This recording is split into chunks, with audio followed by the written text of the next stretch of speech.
Mesurer un danger est la meilleure façon de pouvoir y faire face. Une élection présidentielle, ce n'est pas une élection partisane d'abord. C'est la signature d'un contrat entre un individu et le peuple.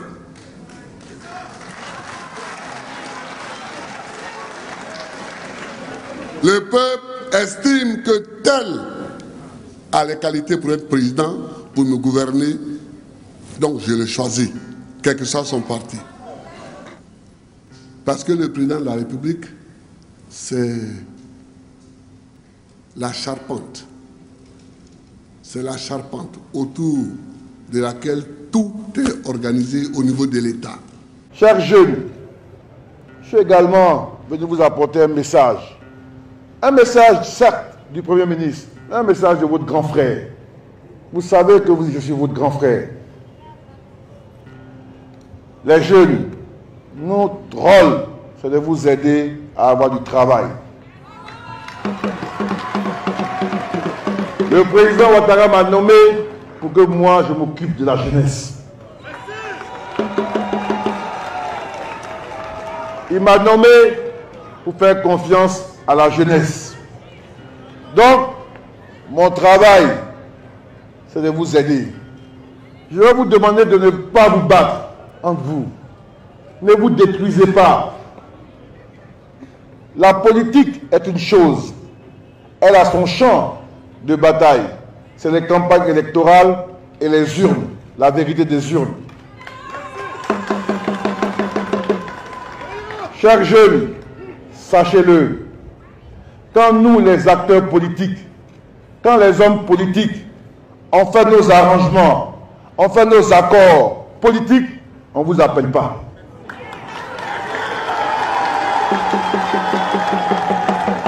Quand c'est bon entre nous, en haut là-bas, on ne vous appelle pas.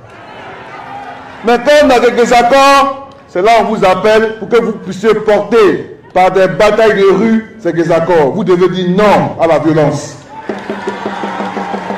Vous devez dire non à la manipulation des jeunes. Et je vous demande de garder ça à l'esprit constamment. Parce que quand ces choses-là commencent, après on ne sait pas le niveau de dégradation que cela peut avoir. Et avec aujourd'hui les réseaux sociaux, où on invente beaucoup de choses, on va aller dire oui, on a tué quelqu'un ici, on a blessé quelqu'un ici, et il y aura des réponses ça et là, et on n'aura pas de paix. Quand les hommes politiques s'entendent, ils ne vous appellent pas. Donc ce n'est pas à vous de porter leur désaccord. S'ils ne s'entendent pas, ils n'ont qu'à régler ça entre eux, parce qu'ils se connaissent. Et chers jeunes, vous devez savoir qu'en Côte d'Ivoire, tous les partis ont gouverné. Chacun a gouverné. Donc, chacun connaît le système. Chacun connaît les contraintes. Donc, moi, je veux venir ici pour vous aider concrètement. Et faites-moi confiance. Je l'ai déjà dit, cette confiance que le président de la République me fait à moi, jeune, c'est une confiance que je veux partager avec vous. Et je vais réussir grâce à vous et avec vous. Mais il faut que je relève certaines... parce que les Ivoiriens sont vraiment dans l'émotion. Et que les extrémistes qui se sont exprimés sur tel ou tel thème, pardonnez-moi, mais qu'ils la ferment. Je suis convaincu que c'est le chemin. On ne peut pas laisser la guerre en héritage à nos enfants. Le président de la République a mis la réconciliation au centre de son action parce qu'il a mis en place 3 instruments. Il a nommé une commission dialogue-vérité qu'il a érigée au rang d'institution. Il a nommé un ministre d'État spécialement dédié au dialogue politique, le ministre Aoussou Jano. Il a mis en place une commission de cohésion sociale dirigée par Mme Kone Marietou. Mais je le dis... Si nous qui avons été à l'école, qui avons la lumière, nous créons notre parti et nous faisons croire que nous défendons nos parents. De la même façon, les Bétés soutiennent leurs fils, les Baoulés soutiennent leurs fils, les Osbila soutiennent leurs fils. On va se battre pour que ces choses changent demain. Parce que les partis politiques que nous créons ne peuvent pas être des syndicats de nos ethnies. En Côte d'Ivoire. C'est important parce qu'un pays en paix, un pays en sécurité, nous devons tourner la page sur les divisions du passé. Nous devons faire en sorte que les Ivoiriens réapprennent à s'aimer, à se pardonner. Car cette crise a été terrible. Et nous devons tout faire pour que cela ne se reproduise plus en Côte d'Ivoire. C'est impérieux. Parce que sinon, qu'est-ce qu'on offre à nos enfants? Qu'est-ce qu'on offre à la Côte d'Ivoire? Nous ne pouvons pas aujourd'hui accepter d'offrir la Côte d'Ivoire en holocauste sur nos ambitions. Le président Ouattara lui-même, il y a une année où Bédié l'a mis dehors. Vrai ou faux? Bédié a dit Ouattara ne rentre pas ici. Et il m'a d'arrêt contre lui. Heureusement pour lui, il y a eu un coup d'État et il est rentré en Côte d'Ivoire. Est-ce qu'on va souhaiter qu'il y ait un coup d'État pour que Gbagbo rentre en Côte d'Ivoire aujourd'hui? Bon. Il faut que les Ivoiriens ne soient pas des amnésiques. Ne faisons rien en dehors de Dieu. Je voudrais vous remercier pour avoir effectué le déplacement jusqu'à Daoukro pour réaffirmer la portée du dialogue, d'ailleurs jamais rompu, entre le président de la République, Alassane Ouattara, et moi-même. Espérons que les jours qui suivront, grâce aux prières des uns et des autres, apporteront beaucoup de bonheur À l'effort national. Je suis venu vous dire, chers parents, que la Côte d'Ivoire est une et indivisible. Nous devons construire notre nation. Cela veut dire que tous les Ivoiriens, où qu'ils soient, à quelque moment qu'ils soient, ont les mêmes droits et les mêmes obligations. Tenir le cap. Parce que c'est une inspiration personnelle qui me dit qu'il faut aller dans ce sens-là. C'est pourquoi je pense que ce n'est pas avec les fusils qu'on doit régler nos problèmes dans la République. C'est impérieux. Parce que sinon, qu'est-ce qu'on offre à nos enfants? Qu'est-ce qu'on offre à la Côte d'Ivoire? Nous ne pouvons pas aujourd'hui accepter d'offrir la Côte d'Ivoire en holocauste sur nos ambitions. C'est pourquoi je pense que ce n'est pas avec les fusils qu'on doit régler nos problèmes dans la République. En pareille circonstance, nous ne pouvons pas admettre que quelqu'un qui est placé dans une maison loin d'ici décide qui va être président de la République de Côte d'Ivoire. On ne peut pas accepter ça. Et par conséquent, l'essentiel est fait et que les extrémistes qui se sont exprimés sur tel ou tel thème, pardonnez-moi, mais qu'ils la ferment, qu'ils nous laissent vraiment évoluer la Côte d'Ivoire vers la paix et vers le changement. Et pour donner à l'opinion nationale et internationale l'image d'un pays uni. Sur les enseignements du père fondateur de notre pays, Houphouët-Boigny disait, quels que soient les problèmes qu'ils vont avoir sur la terre des hommes, commencez toujours par le dialogue. Parce que soit vous commencez par la guerre, mais même après la guerre, vous allez arriver au dialogue. Allez au dialogue. Je peux me tromper. Si je me trompe, c'est de bonne foi. Je dis, à ce tournant-là, la seule chose qui nous reste, c'est le dialogue. Mais le dialogue entre qui et qui? Il ne faut pas se tromper. C'est à deux qu'on se bat. C'est à deux qu'on fait la guerre. Si on se bat à deux, c'est aussi à deux qu'on se réconcilie. Les deux qui ont fait leur guerre ici à cause d'élections, on les connaît, c'est Alassane et c'est Gbagbo. Ne tournons pas autour du pot. Ne tournons pas autour du pot. Moi-même, militant du PDCI-RDA, quand Bédié et Ouattara étaient en conflit, nous les militants du PDCI-RDA, on était aussi en conflit. Mais le jour où les deux se sont assis pour se parler, sans même nous inviter là-bas, comme des fils sur aiguille, on les a suivis. Vrai ou faux? Il faut que les Ivoiriens ne soient pas des amnésiques. Il faut que les Ivoiriens n'oublient jamais ce qui vient de se passer en Côte d'Ivoire. Un citoyen qui oublie ce qui s'est passé dans son pays et devient dangereux. Parce qu'il fait des analyses en sautant l'objet principal de l'analyse. Donc, on va faire les meetings, on va faire les cérémonies, on va faire les prières, on va faire les séminaires, on va nommer des ministres, on va nommer des présidents. Tant qu'on n'a pas compris qu'il s'agit de faire en sorte que Gbagbo et Ouattara se parlent, on va tourner autour du pot et ça va durer longtemps. C'est ma conviction. Et c'est ce que j'ai été dire à mon oncle, Laurent Gbagbo. Si quelqu'un d'autre a une autre voie, une autre proposition à lui faire pour le faire venir ici, qu'il fasse. Moi, je dirais, Laurent, tu es un ami, tu es un frère. Bon, l'amitié a été un peu chahutée ces derniers temps avec ces propos qu'il a tenus à mon endroit depuis quelques mois. Mais je considère que nous sommes des frères et que c'est important que l'un et l'autre, notre priorité doit être la Côte d'Ivoire et les Ivoiriens. Allez au dialogue. Je peux me tromper. Si je me trompe, c'est de bonne foi. Je dis, à ce tournant-là, la seule chose qui nous reste, c'est le dialogue. Mais le dialogue entre qui et qui? Il ne faut pas se tromper. C'est à deux qu'on se bat. C'est à deux qu'on fait la guerre. Si on se bat à deux, c'est aussi à deux qu'on se réconcilie.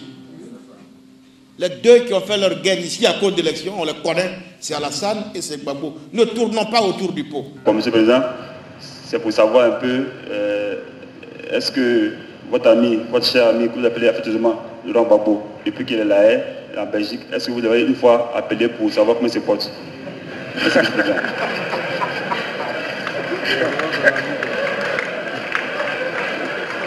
Laurent Gbagbo, et quand on arrive à ce tournant-là, il n'y a pas de place pour l'orgueil. Est-ce que votre ami, votre cher ami que vous appelez affectueusement Laurent Gbagbo, depuis qu'il est là, en Belgique, est-ce que vous avez une fois appelé pour savoir comment il se porte? Merci, Monsieur le Président.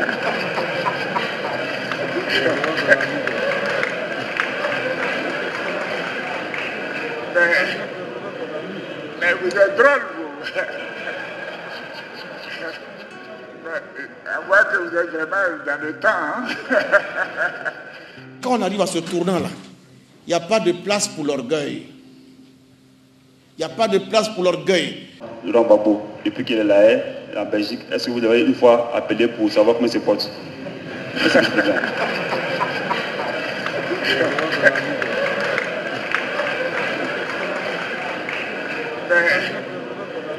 Mais vous êtes drôle, vous.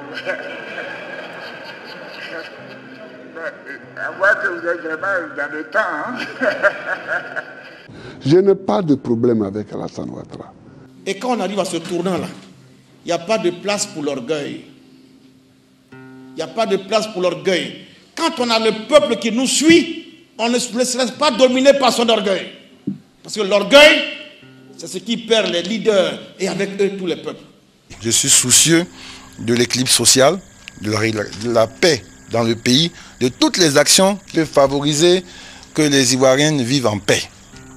Quand on a le peuple qui nous suit, on ne se laisse pas dominer par son orgueil. Parce que l'orgueil, c'est ce qui perd les leaders et avec eux tous les peuples. Je voudrais vous remercier pour avoir effectué le déplacement jusqu'à Daoukro pour réaffirmer la portée du dialogue, d'ailleurs jamais rompu, entre le président de la République, Alassane Ouattara, et moi-même. Espérons que les jours qui suivront, grâce aux prières des uns et des autres, apporteront beaucoup de bonheur. Concret.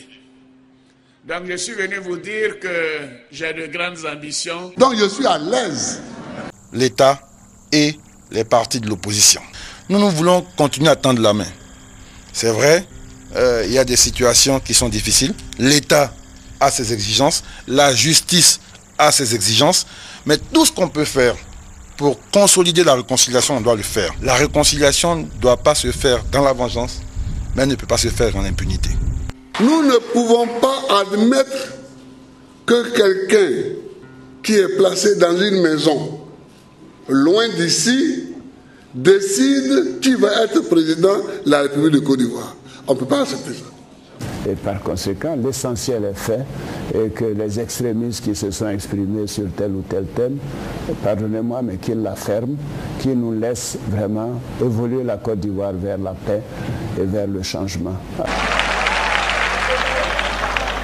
Chers amis, chers frères, la paix est là, la paix est là. Monsieur le Président, c'est pour savoir un peu, est-ce que votre ami, votre cher ami, que vous appelez affectueusement Laurent Gbagbo, depuis qu'il est là, en Belgique, est-ce que vous avez une fois appelé pour savoir comment il se porte? Merci, Monsieur le Président.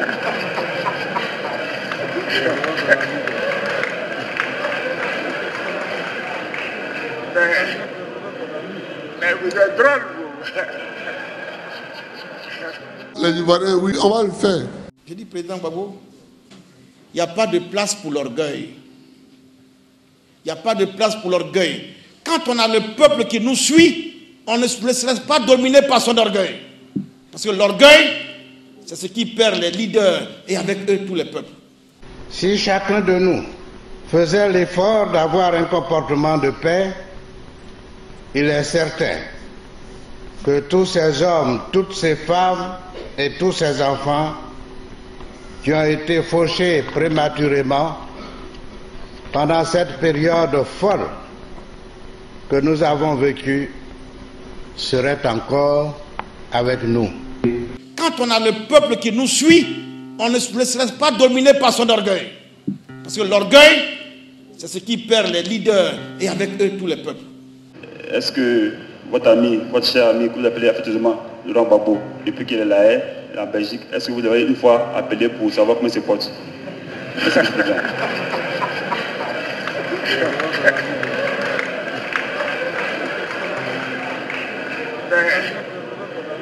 Mais vous êtes drôle, vous. On voit que vous êtes vraiment dans le temps. Hein?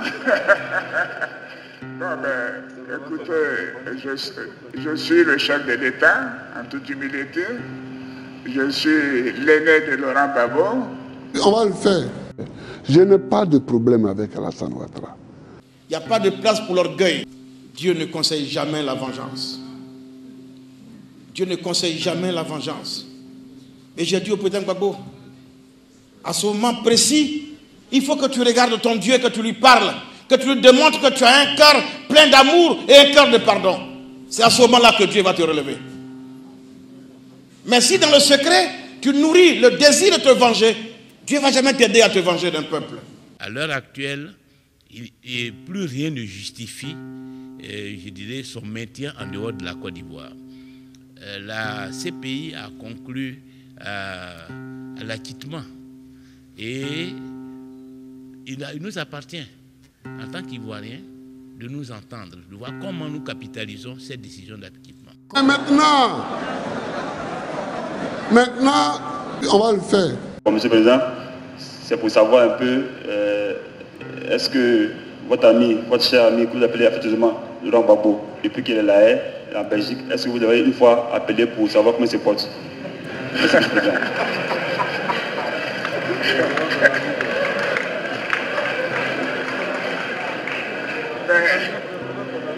Mais vous êtes drôle, vous. On voit que vous êtes vraiment dans le temps. Hein? Non, mais écoutez, je suis le chef de l'État, en toute humilité. Je suis l'aîné de Laurent Gbagbo, n'est-ce pas? Et Laurent Gbagbo est un ami. Il a été mis en liberté conditionnelle. Je pense que la décence voudrait que ce soit lui qui m'appelle pour prendre mes nouvelles et prendre les nouvelles du pays. Je suis l'aîné de Laurent Gbagbo, n'est-ce pas? Et Laurent Gbagbo est un ami.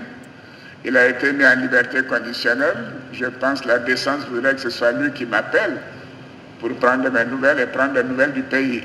Et il faut que les gens le comprennent une fois pour toutes. Je suis l'aîné de Laurent Gbagbo, n'est-ce pas? Et Laurent Gbagbo est un ami. Il a été mis en liberté conditionnelle. Je pense que la décence voudrait que ce soit lui qui m'appelle pour prendre mes nouvelles et prendre des nouvelles du pays. Le pardon de l'offense, le dépassement de soi et surtout l'amour de la patrie ont constitué le fil conducteur de mon comportement. L'amour propre, disait le sage de Yamoussoukro, n'a pas sa place lorsqu'il va de l'avenir d'un pays. Je voudrais ajouter, c'est dire que aujourd'hui la Côte d'Ivoire est en paix et nous devons continuer de faire en sorte qu'elle demeure en paix. J'ai dit à maintes occasions que deux choses conduisent au choix d'un responsable à la tête du pays. C'est d'abord le destin, c'est-à-dire la volonté de Dieu, et ensuite le choix du peuple souverain de Côte d'Ivoire. Donc laissons au peuple ivoirien le choix de continuer de choisir son président de la République. Laissons au peuple le choix qui lui appartient. Il faut arrêter de manipuler les jeunes. Je demande et je supplie les chefs politiques d'arrêter d'utiliser les jeunes, d'orchestrer la violence et la manipulation, de faire en sorte que la Côte d'Ivoire demeure en paix. Les élections donc auront lieu le 31 octobre, comme prévu par la Constitution. Et je peux vous assurer qu'elles seront tranquilles, transparentes, apaisées, parce que nous voulons un pays en paix. Et je compte sur vous, Majesté, et sur tous les chefs et les cadres qui sont là, de demander à nos enfants d'aller voter et de ne pas accepter la violence. Les cadavres de la division, nous les avons enterrés. Ils sont bien là où ils sont. Il ne faut pas les toucher. Les cadavres de la division, nous les avons enterrés. Ils sont bien là où ils sont. Il ne faut pas les toucher. C'est nous, les vivants, nous qui voulons servir notre pays, qui devons organiser notre coopération sur la base de l'amour fraternel. Sur ce socle-là, Dieu nous aidera à résister à toutes les tempêtes. La maison ivoirienne pourrait tenir. Et j'ai besoin de vous, hommes de prière. Aidez-nous. Les hommes de prière ne demandent à Dieu que ce qui est bon pour l'homme. Mais ces faux marabouts, ceux-là font trop de mal. Alors je demande à ce que vous nous aidiez à décourager cela. Ils dressent nos frères, nos jeunes frères les uns contre les autres. Il n'y a pas de milliers de prophètes. Pour ceux qui, et surtout des prophètes de malheur comme ça, il faut les dénoncer. Il faut que les bons religieux comme la Mami, comme le Yacouba Silla et comme tant d'autres causent à cela en disant vous faites trop de mal. Prêchez l'amour, la paix, vous servez Dieu. Mais prêchez comme vous le faites, semez la haine, vous n'êtes pas dans la voie de Dieu. C'est vous qui devez pouvoir leur dire pour m'aider, pour aider le pays.